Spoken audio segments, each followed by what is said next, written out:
வேலையில்லா திண்டாட்டத்தால் இளைஞர்கள் எல்லாம் கூலிப்படையாக மாறி வருகிறார்கள். சிவகங்கையில் டிடிவி தினகரன் பேட்டி.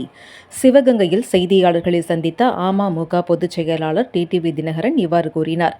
மேலும் நாட்டின் வளர்ச்சிக்கும் பாதுகாப்பிற்கும் தமிழகத்தில் மோடியின் ஆட்சி வர வேண்டும் என்றும், எங்கள் கூட்டணி எம்ஜிஆர் ஆட்சியைப் போல் நல்லாட்சி தரும் என்று கூறினார். பன்னீர்செல்வம் பிரதமரை சந்திப்பதற்கு அனுமதி கேட்டு கடிதம் எழுதியது குறித்து நான் கருத்து சொல்ல விரும்பவில்லை என்ற டிடிவி தினகரன், திமுகவை எதிர்க்கும் கட்சிகள் ஒன்றிணைந்து திமுகவை வீழ்த்த வேண்டும் என்ற அமித்ஷாவின் நல்லெண்ணத்தை வரவேற்கின்றேன் என்றும் கூறினார். அரசியலில் கூட்டணி குறித்து 6 நிமிடத்தில் கூட முடிவெடுக்க முடியும்.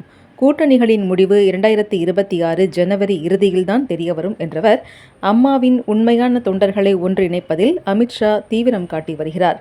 அதனால் அமித்ஷாவின் முயற்சிக்கு பங்கம் வருவது போல நான் எந்த கருத்தையும் சொல்ல மாட்டேன் என்றார்.